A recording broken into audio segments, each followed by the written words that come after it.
I don't know about you, but I've noticed something since COVID. Not only has customer service declined in a lot of areas, but I would also go beyond that and say that professionalism has declined at an incredible rate. What's the difference between customer service and professionalism? Customer service is really about serving people, and we need to have that.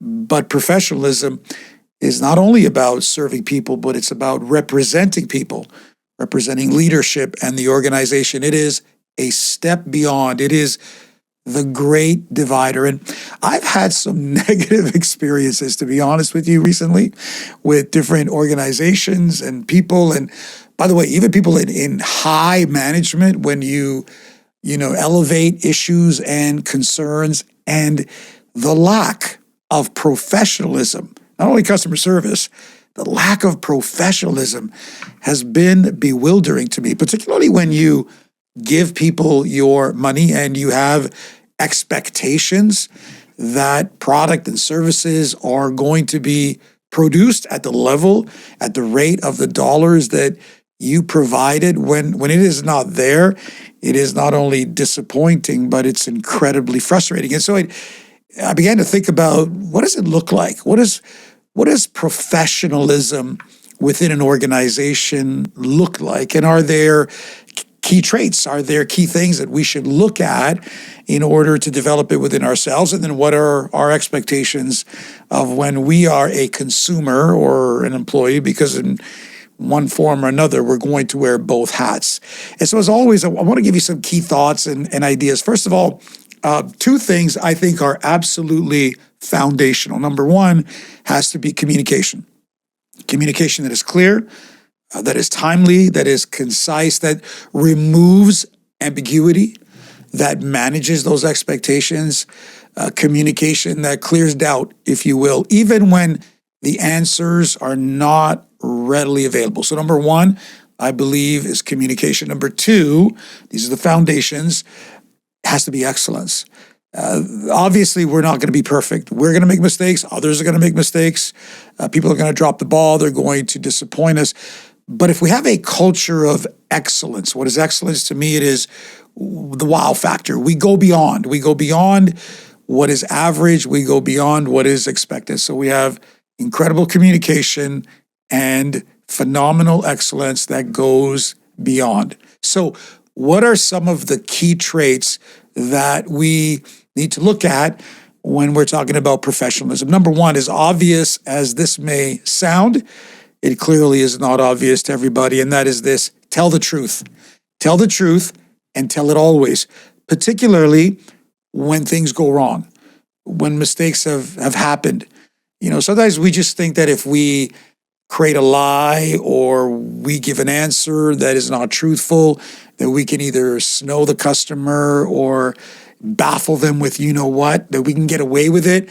But I'm just telling you, when the truth comes out, it is now insult to injury, and you are going to infuriate people. Just be honest, be truthful, say, this is what happened, this is what occurred, and then here's what we're going to do. Whatever the solution may be. Stop trying to BS people, if you will, about what has occurred. When that truth comes out, and it does come out eventually, you're going to look even worse. You're going to destroy your credibility. People aren't going to trust you. They're not going to take you now at your word. Number two, under that, remember communication and excellence. Number two, follow up. Follow up on time. Whatever you indicated at the beginning to people, you need to follow up, even if it's to say we're not on time or we are off track or something has gone wrong. Communicating with people and following up with them maybe it requires on a daily basis. Don't make an assumption that people will give you grace and that they'll understand.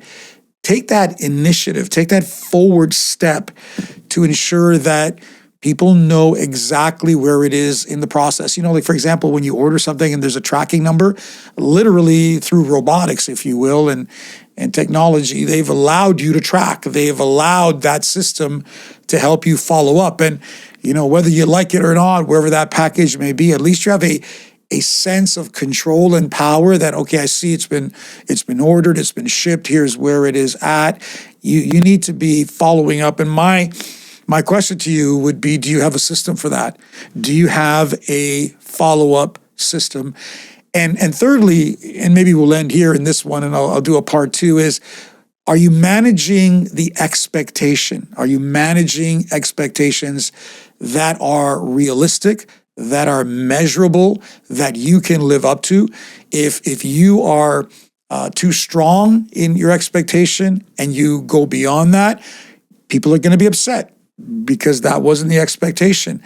You're better off to create a greater buffer and then come within it, and you'll be seen as a hero. In the first scenario, you're going to be seen as the villain. You dropped the ball. You disappointed me. You failed to meet that particular deadline. If you give a bit of a longer expectation and then you say, hey, we were able to do this ahead of time, people think that you are a hero. But you need to be able to manage these expectations. That's where follow-up, communication, excellence all come into play. We are talking about going beyond just customer service. We're talking about being professional.